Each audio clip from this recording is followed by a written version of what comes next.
Hello again, I'm Michael Beckemeyer with Mindful Meditations for Calm the Bleep Down, a show where each episode we bring you a brand new 10 to 15 minute meditation. And today, we're going to meditate on love's true form.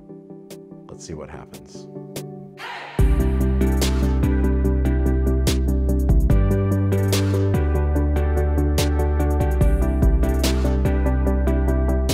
As always, we start everything off with a mindfulness quote to get things started, and today our quote comes from Kornfield, and it reads, "Wisdom says we are nothing, and love says we are everything. Between these two, our life flows." That quote reminds me of the saying or adage or, fable that says, when I was young, I thought I knew everything, but the wiser I get, I realize I don't really know anything. It's tricky because we spend our whole life learning, and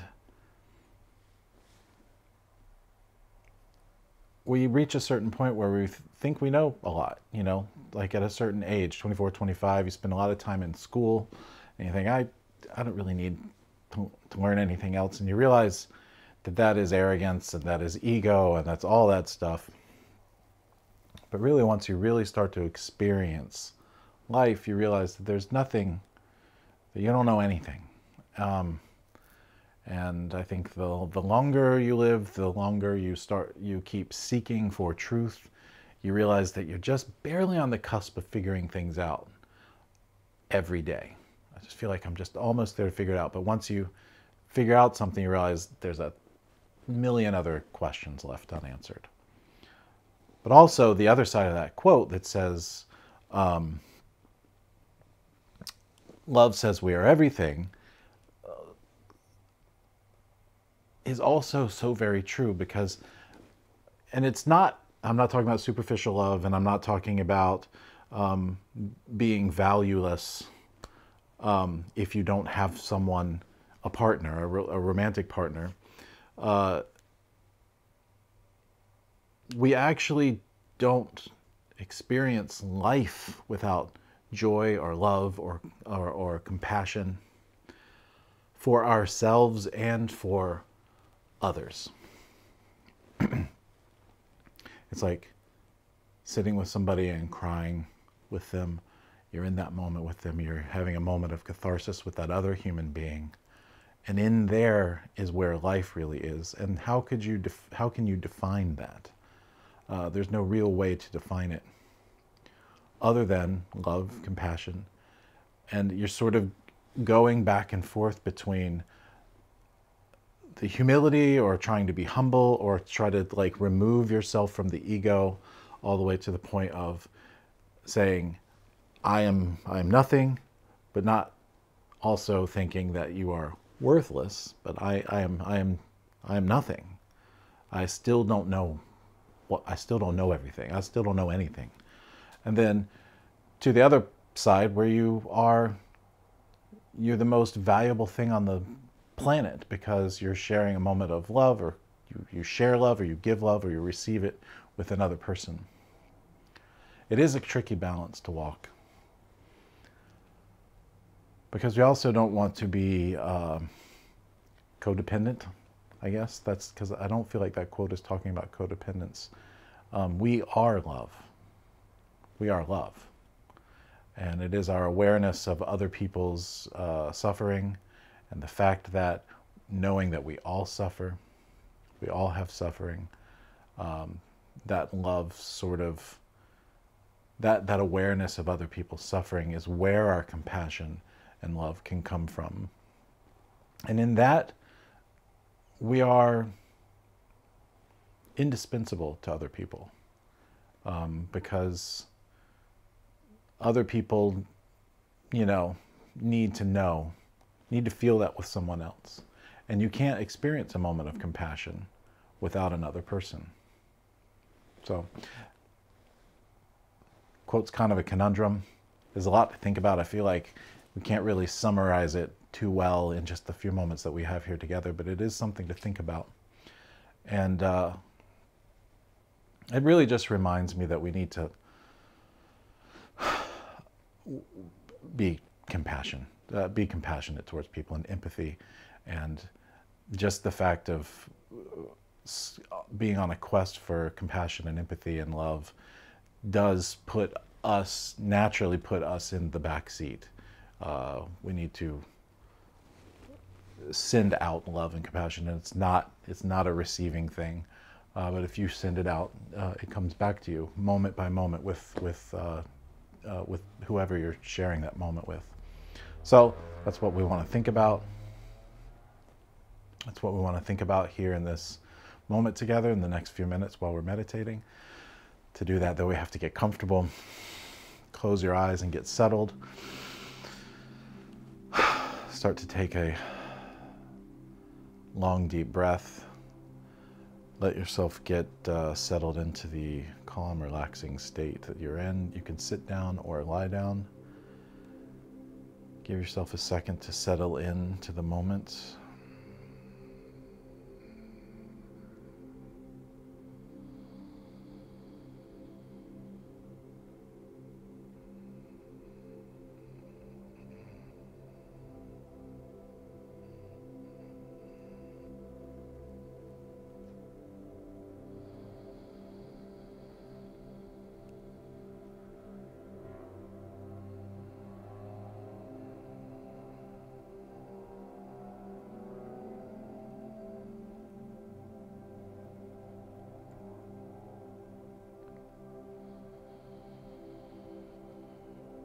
Start to deepen your breath in and out, and think of every exhale as a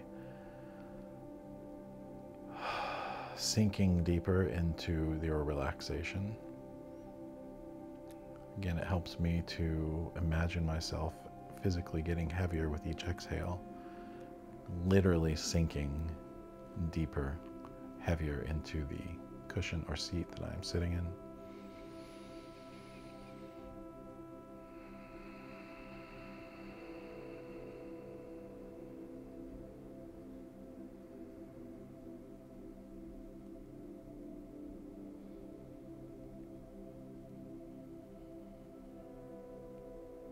Concentrate on your breath, following it in and out, sort of trying to feel our breath as it comes into our body. By concentrating on that physiological sensation as it comes into our body, we can begin to tune out the outside noise, all the different millions and hundreds of thousands of thoughts we're having on a daily and weekly basis. We're just trying to tune into this present moment.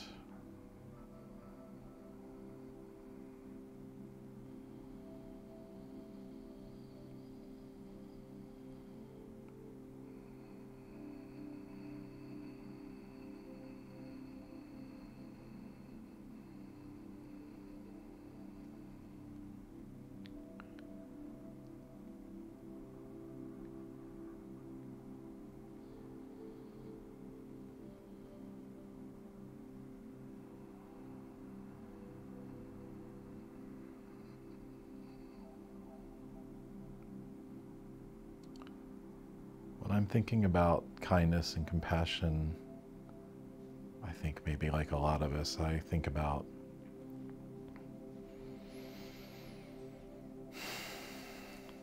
Fred Rogers and his quest for radical kindness, how he believed kindness was the key to everything, and being kind to people who may or may not have experienced it in their life. You can change someone's day, minute, hour, life, week, month, life by just showing a little bit of kindness and compassion.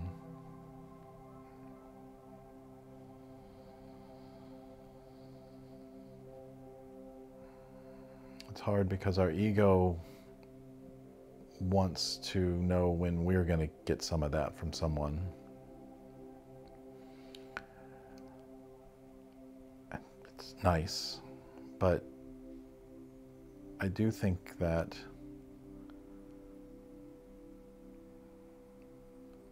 giving it is also giving it to yourself, giving yourself the gift of kindness to others is giving yourself your own gift of kindness.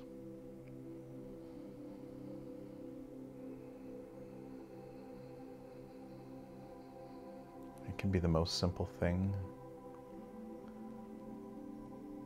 Just that one simple moment between two human beings where they're both on the same wavelength at the same exact time, experiencing that moment together. It is your own moment. And for that moment, you're there with one other person, delicately balanced in this perfect, never-ending moment together. And that is organic oneness. You can't force oneness. You can't make something happen by planning it or scheming it. It just comes up and it is, and it sort of helps to experience it because like, there it is. That was it. And then you can start to build off of that.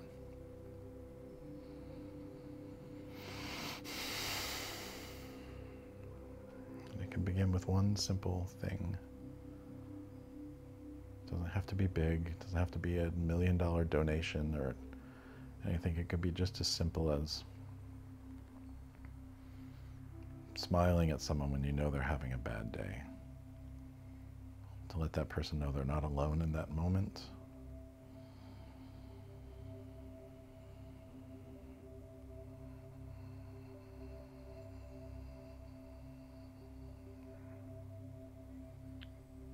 I very often found that when someone is having a bad day and I am witness to it and I'm sort of brought into that person's, rough patch, it very often makes my day. And I know it seems weird to think of it like that. It makes my day to know that I was able to do what I could to help that person in that moment. It feels weird to say that that person's bad day made my day, but in a way it does. If you take it and you can make an attempt to, help.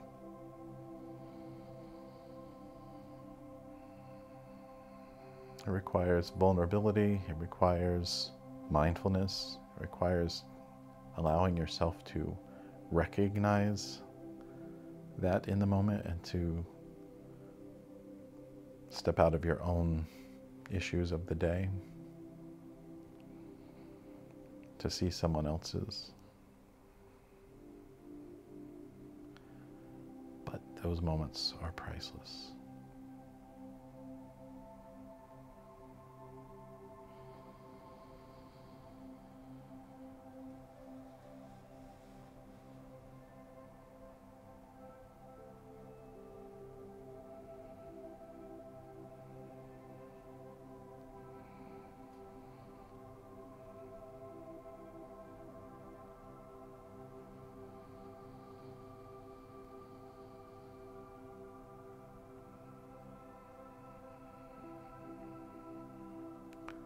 Take a few more seconds to let this stillness and compassion to yourself settle in.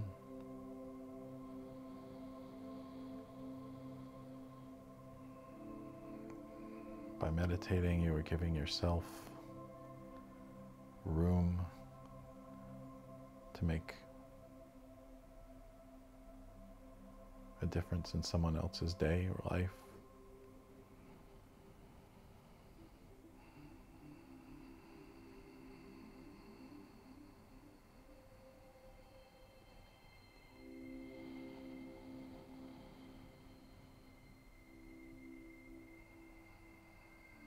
And it really can improve your own life.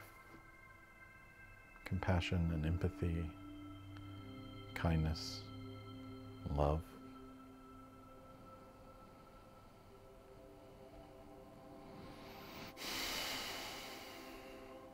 Let's take one more last long, slow, deep breath in.